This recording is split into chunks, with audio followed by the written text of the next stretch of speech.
মুসলমান ইমানদার ভাইরা আমার লক্ষ্য করুন, মুহাম্মদ আরবি সাল্লাল্লাহু আলাইহি ওয়াসাল্লাম জিজ্ঞাসা করলেন, কে তুমি যুবক? সোজা হয়ে দাঁড়াতে পারো না, গুজা হয়ে দাঁড়িয়ে আছো, কে তুমি? তোমার পরিচয় কি? হযরতে আব্দুল্লাহ রাদিয়াল্লাহু তাআলা আনহু বলেন, ইয়া রাসূলুল্লাহ, কিছুদিন আগে আমি আপনার হাতে হাত রেখে ইসলাম ধর্ম গ্রহণ করে মুসলমান হয়েছি। ইসলাম ধর্ম গ্রহণ করার আগে আমার নামটা ছিল আব্দুল উজ্জা। আপনি আমার নাম আব্দুল উজ্জা থেকে পরিবর্তন করে আব্দুল্লাহ রেখে দিয়েছিলেন। আমি হলাম সেই আব্দুল্লাহ, আপনার হুজরার সামনে দাঁড়ায় আছি। মুহাম্মদ আরবি সাল্লাল্লাহু আলাইহি ওয়াসাল্লাম ডেকে বলতেছেন, রে আব্দুল্লাহ, তোমার এই অবস্থা কেন? তোমার গায়ের মধ্যে একটা কাপড় নাই, তোমার গায়ের মধ্যে একটা জামা নাই, তোমার পরনের মধ্যে একটা লুঙ্গি নাই, তোমার এই অবস্থা কেন? এই হাল কেন? এই হাকিকত কেন? আমার আব্দুল্লাহ তো ধনী, আমার আব্দুল্লাহর বাপ দাদা তো ধনী। আমার আব্দুল্লাহ সকালে এক কাপড় পরিধান করলে বিকাল বেলার একটা কাপড় পরিধান করে। সকালবেলা যেই কাপড় আব্দুল্লাহর শরীরের মধ্যে দেখা যায়, বিকাল বেলা সেই কাপড়টা তার দেহের মধ্যে দেখা যায় না। কিন্তু আমার আব্দুল্লাহ এই কনকনে শীতের মধ্যে সোজা হয়ে দাঁড়াতে পারে না, গুজা হয়ে দাঁড়িয়ে আছে। কারণ কি? ব্যাপারটা কি? ব্যাপারটা কি রে আব্দুল্লাহ? এবার আব্দুল্লাহ রাদিয়াল্লাহু তাআলা আনহু বলতেছেন, ইয়া রাসূলুল্লাহ, ইসলাম ধর্ম গ্রহণ করার কারণে আমি যেই মাত্র আমার বাড়ির মধ্যে গেছি, আমার আত্মীয় স্বজন, আমার পাড়া প্রতিবেশী যখন জানাজানি হয়ে গেছে যে আমি আমার বাপ দাদার ধর্ম ত্যাগ করে ইসলাম ধর্ম গ্রহণ করেছি, সেই মাত্র আমার আত্মীয় স্বজন, আমার মা, আমার বাবা, আমার চাচা, আমার চাচি সবাই আমাকে বুঝায়, আব্দুল্লাহ তুমি কি করেছো? আমাদের বাপ দাদার ধর্মের মধ্যে তুমি চুনকালি দিয়ে দিছো, তুমি এক্ষুনি তুমি ইসলাম ধর্ম ত্যাগ করে দাও। আব্দুল্লাহ রাদিয়াল্লাহু তাআলা আনহু বলেন, ও আমার আত্মীয় স্বজন শুনো, এই দেহের মধ্যে রক্তের ফোঁটা যতক্ষণ পর্যন্ত চলাচল করবে ততক্ষণ পর্যন্ত আমি ইসলাম থেকে, ঈমান থেকে এক পাও পিছু হটব না। আব্দুল্লাহ রাদিয়াল্লাহু তাআলা আনহু তাদের বলার সাথে সাথে তার পরনের কাপড়গুলো খুলে দিলেন। এবার তার মাকে ডেকে বললেন, মা, দুনিয়ার সমস্ত মানুষ আমাকে ত্যাগ করতে পারে, কিন্তু আপনি তো আমাকে ত্যাগ করতে পারেন না গো মা। আপনি তো একদিন আর 2 দিন আমাকে আপনার পেটের মধ্যে ধারণ করেন নাই, গোটা 10 মাস আপনি আপনার পেটের মধ্যে আমাকে ধারণ করেছেন। কাজে এক টুকরা কাপড় দেন না, আমি আমার লজ্জাস্থানটা ঢাকি। এই অবস্থায় মা তাকে যখন 1 গজ কাপড় দিলেন, আব্দুল্লাহ রাদিয়াল্লাহু তাআলা আনহু এই 1 গজ কাপড় লজ্জাস্থানের মধ্যে কোন সুরত পেছায়া বিশ্ব নবীজি সাল্লাল্লাহু আলাইহি ওয়াসাল্লামের দরবারে হাজির হইলেন। মুহাম্মদ আরবি সাল্লাল্লাহু আলাইহি ওয়াসাল্লাম আব্দুল্লাহ রাদিয়াল্লাহু তাআলা আনহুর এই করুণ অবস্থা দেখে তিনি তার ঘরের তার হুজরার শরীফের মধ্যে প্রবেশ করলেন। তার ঘর থেকে রাসূল করিম সাল্লাল্লাহু আলাইহি ওয়াসাল্লামের ব্যবহৃত 2টা জামা আব্দুল্লাহ রাদিয়াল্লাহু তাআলা আনহুকে হাদিয়া দিলেন। আব্দুল্লাহ, নাও নাও, আমার এই 2টা জামা তুমি হাদিয়া নাও, তুমি এই 2টা জামা নিয়ে তুমি পরবা।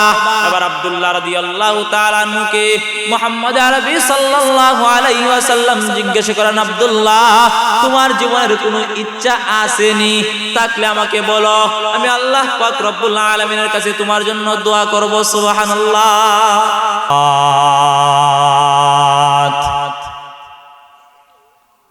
وعلى آله وأصحابه الذين كانوا معالم طريق الرشد والهدايات.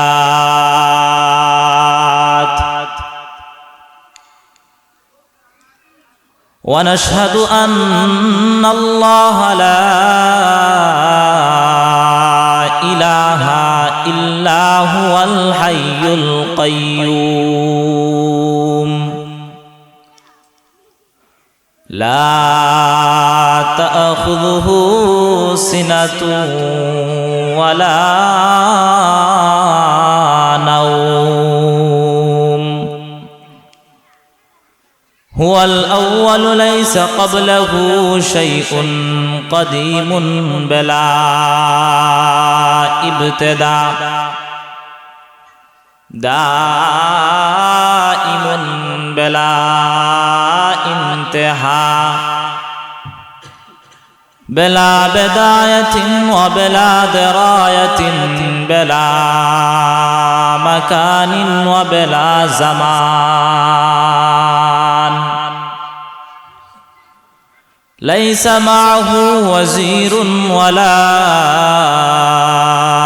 مشير ولا مدبر لا تراه العيون لا تخالطه الظنون لا يصفه الواصفون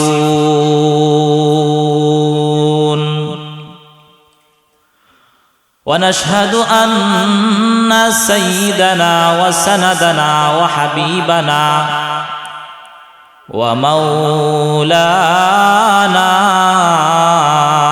محمدًا عبد الله ورسوله أما بعد فقد قال الله تبارك وتعالى في كلامه المجيد وفيه فرقانه الحميد أعوذ بالله من الشيطان الرجيم بسم الله الرحمن الرحيم يا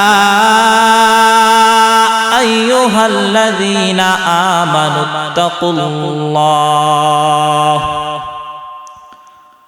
يا أيها الذين آمنوا اتقوا الله حق تقاته ولا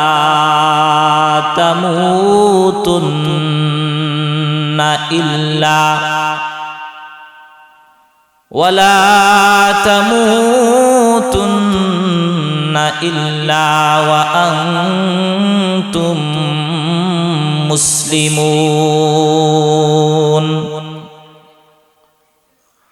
وقال سيد الجن والبشر صلى الله عليه وسلم المسلم أخو المسلم أو كما قال عليه الصلاة والسلام بارك الله لنا ولكم في القرآن العظيم ونفعنا وإياكم بالآيات والذكر الحكيم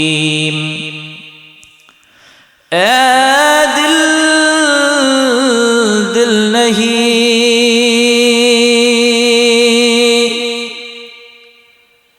जिस दिल में दर्द नहीं और बात नहीं जिस बात में मौला का रज़ा नहीं बलगल उला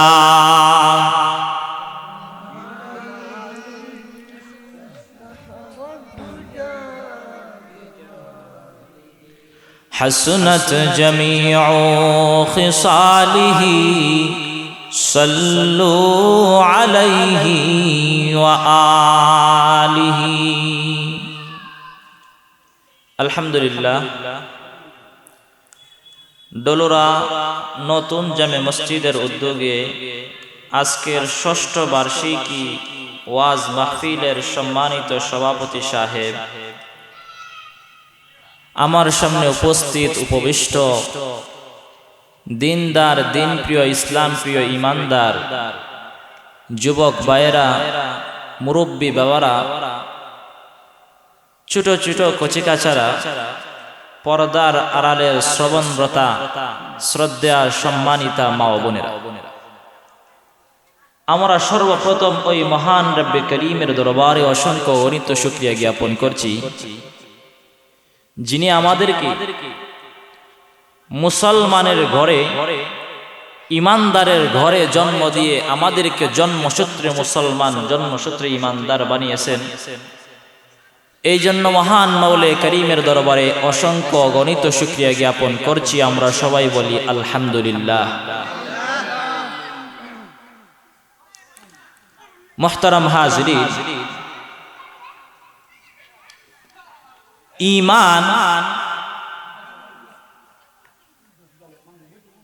ঈমান এই জিনিসটা কি আমরা যদিও না বুঝি, আমাদের চিরন্তন শত্রু, আমাদের জানের শত্রু ইবলিস শয়তান, সে কিন্তু বুঝে যে ঈমান জিনিসটা আসলে কি। যদি আমরা জন্মসূত্রে ঈমানদার না হইতাম, যদি জন্মসূত্রে মুসলমান না হইতাম, তাহলে হয়তো মরণের আগ পর্যন্ত আমাদের ঈমান নামক দৌলত নসিব হইত না। যদিও নসিব হইত, অনেক কষ্ট মুজাহাদার পরে ঈমান গ্রহণ করতে হতো। যদি আমরা সাহাবায়ে কেরামদের দিকে নজর দেই, সাহাবায়ে কেরাম রাদিয়াল্লাহু তাআলা আনহুম ঈমান আনার কারণে কতটুকু লাভবান হয়েছেন, আর ঈমান আনার কারণে তাদের আত্মীয় স্বজন, ধন সম্পত্তি, পিতামাতা তাদের কাছ থেকে কতটুকু অপমানিত হয়েছে। একজন সাহাবী যিনি ইসলাম ধর্ম গ্রহণ করার আগে তার নাম ছিল আব্দুল উজ্জা। নামটা কি? বাবা কিছু আলোচনা বাড়িতে নিয়ে যাওয়ার চেষ্টা করবে। নামটা ছিল আব্দুল উজ্জা। ইসলাম গ্রহণ করার পরে উজ্জার বান্দা নামটা পরিবর্তন করে তার নামটা রাখা হলো আব্দুল্লাহ। কার বান্দা?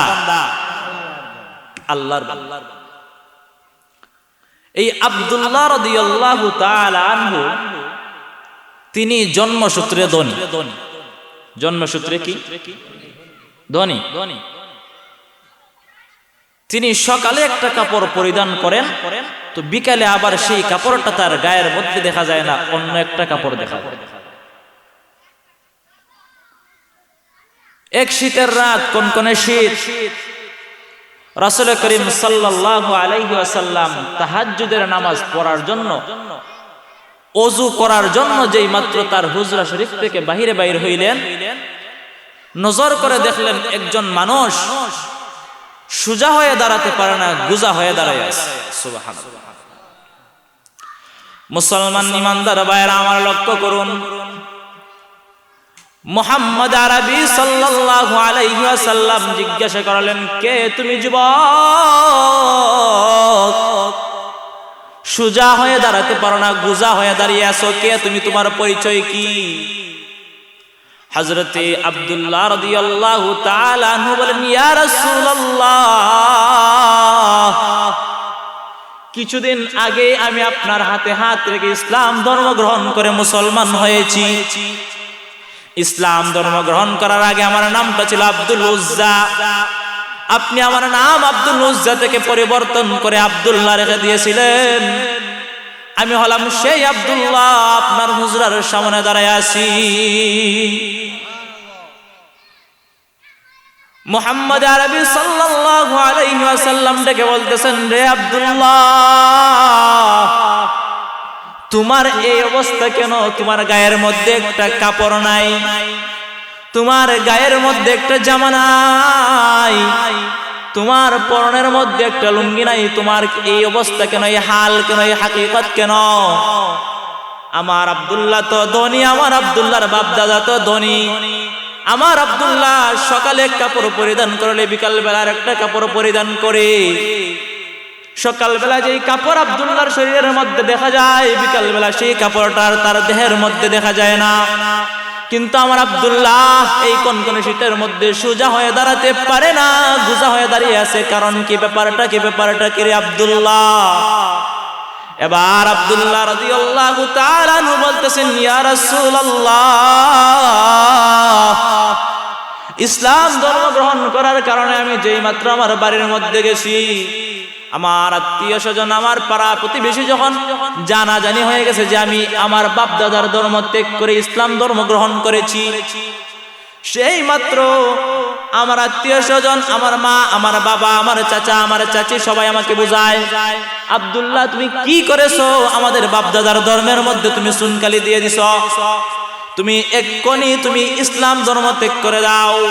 আব্দুল্লাহ রাদিয়াল্লাহু তাআলা আনহু বলেন, ও আমার আত্মীয় স্বজন শুনো, এই দেহের মধ্যে রক্তের ফোঁটা যতক্ষণ পর্যন্ত চলাচল করবে ততক্ষণ পর্যন্ত আমি ইসলাম থেকে, ঈমান থেকে এক পাও পিছু হটব না।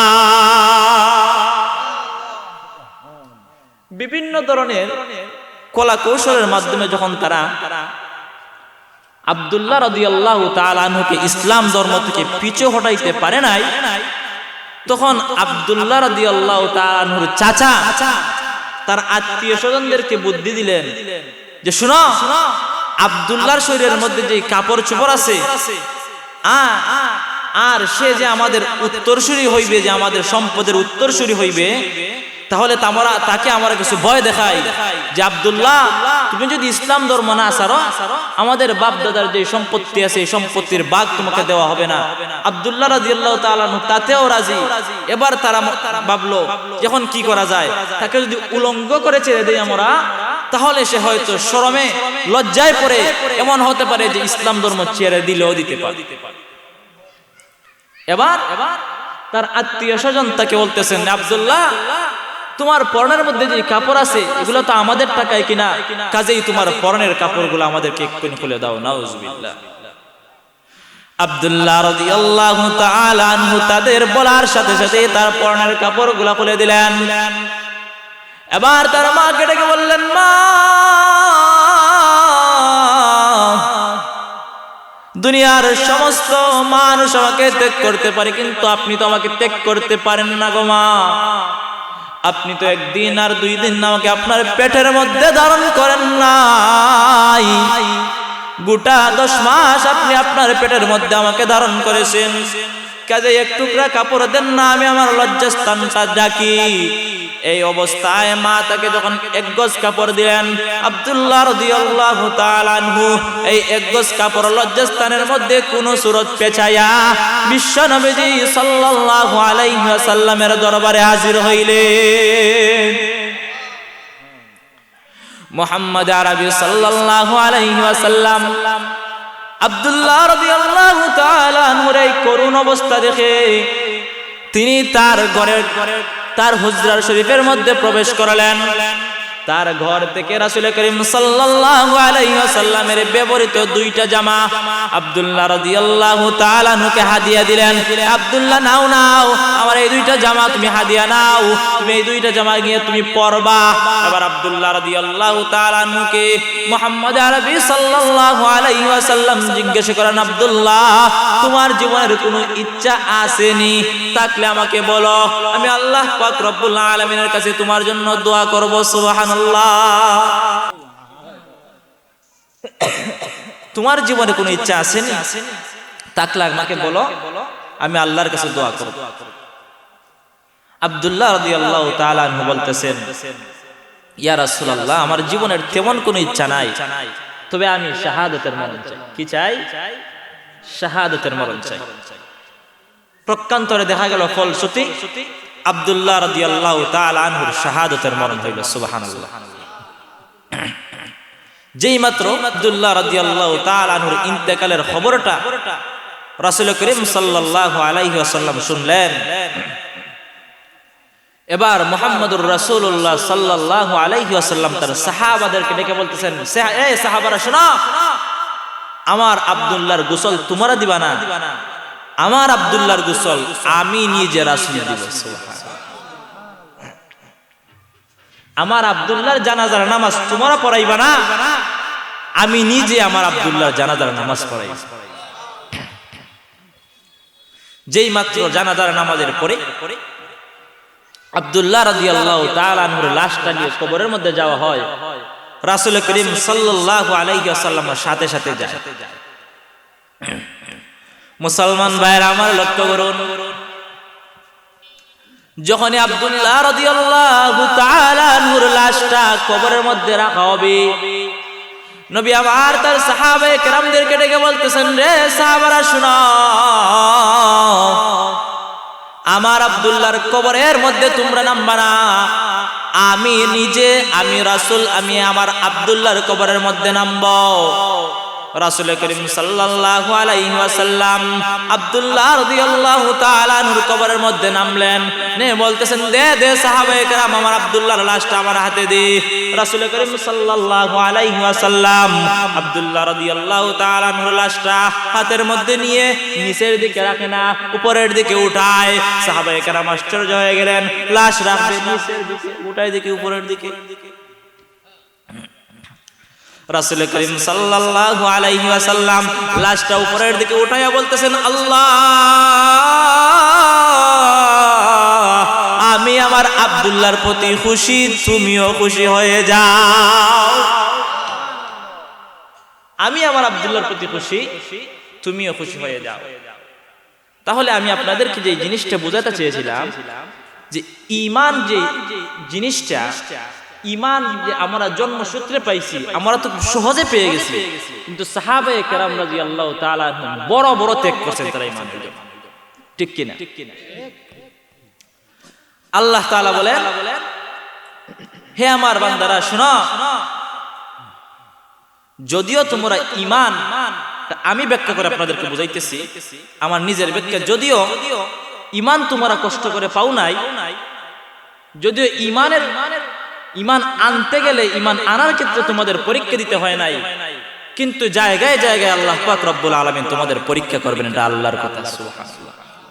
আল্লাহ বলেন, ওয়ালানাবলুওয়ান্নাকুম বিশাইইম মিনাল খাউফি ওয়াল জু'i ওয়া নাকসিম মিনাল আমওয়াল ওয়াল আনফুসি ওয়াস সামারাত وبشر الصابرين।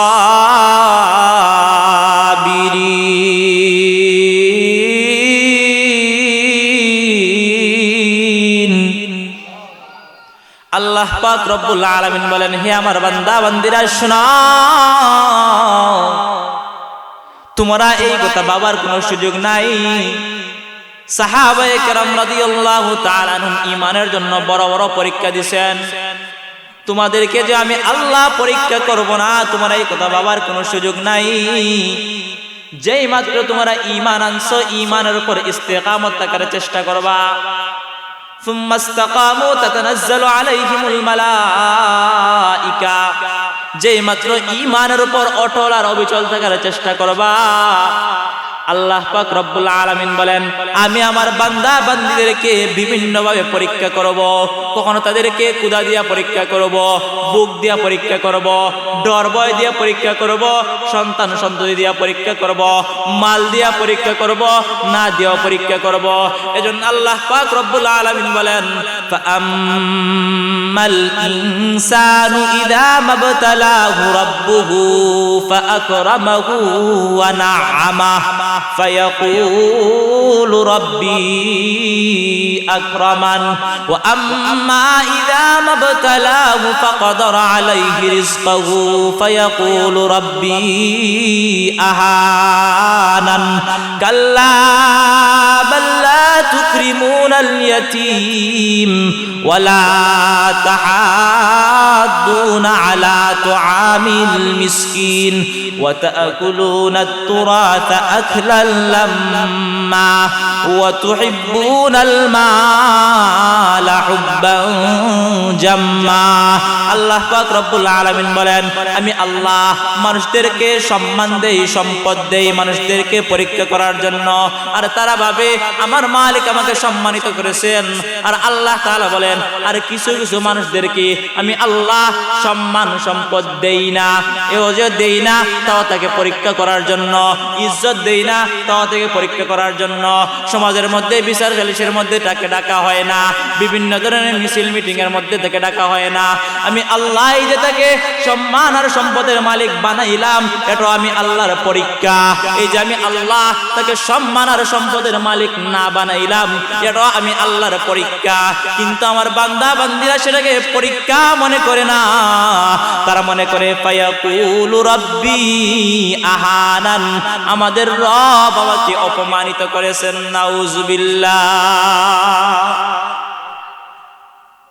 আল্লাহ পাক রব্বুল আলামিন জায়গায় জায়গায় পরীক্ষা নেবেন।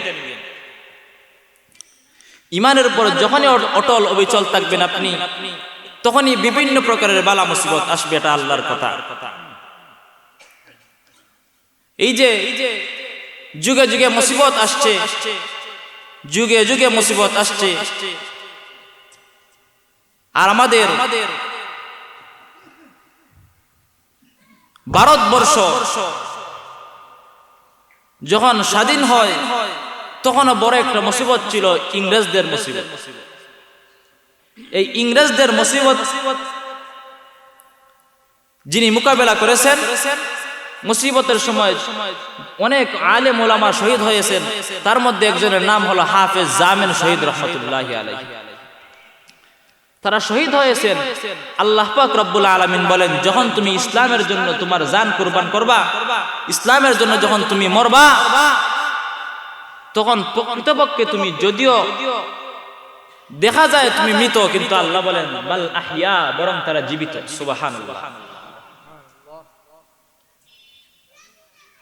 হযরত মাওলানা আশরাফ আলী থানভী রহমতুল্লাহি আলাইহি খানকার পাশেই তার কবর দেওয়া হয়। হাফেজ জামিন শহীদ রহমতুল্লাহি আলাইহি, যিনি ইসলামের জন্য শহীদ হয়েছিলেন, তার একজন মুরিদ আশরাফ আলী থানভী রহমতুল্লাহি আলাইহির একজন মুরিদ ওই রাস্তা দিয়ে যাওয়া আশা করেন, আর তিনি ভাবলেন যে একটু যিনি আমাদের দেশের জন্য জীবন দিয়েছেন তার কবরটা একটু জিয়ারত করে যাই। সুবহানাল্লাহ। যেই মাত্র মুসলমান ইমানদার ভাইয়ের আমার গভীর লক্ষ্য করুন, যেই মাত্র হযরত মাওলানা আশরাফ আলী থানভী রহমাতুল্লাহি আলাইহির খাদেম হাফেজ জামিন শহীদ রহমাতুল্লাহি আলাইহির কবর জিয়ারত করার জন্য দাঁড়াইলেন। কবর থেকে আওয়াজ আসে, এই মিয়া যাও যাও, এই জিন্দা মানুষের সামনে দাঁড়িয়ে তুমি কেন কবর জিয়ারত করতেছো?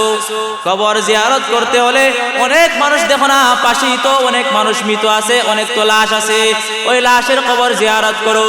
এবার হাফেজ জামিন রহমতুল্লাহি আলাইহির কবর থেকে আওয়াজ আসে, ইমাম হযরত মাওলানা আশরাফ আলী থানভী রহমতুল্লাহি আলাইহির খাদেম, তিনি ভয় পেয়ে গেলেন। কবর থেকে কেমন আওয়াজ আসে? যে কবর থেকে আওয়াজ আসে যে জীবিত মানুষের সামনে কেন দাঁড়ায় কবর জিয়ারত করো? যাও যাও, পাশে তো আরো অনেক মৃত মানুষ আছে, ওই মৃত মানুষের কবর জিয়ারত করো।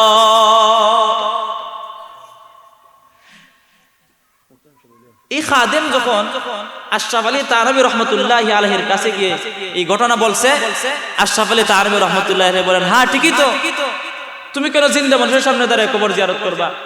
আরে আরে কবর জিয়ারত করতে হয় তো মৃত মানুষের সামনে কবর জিয়ারত করো।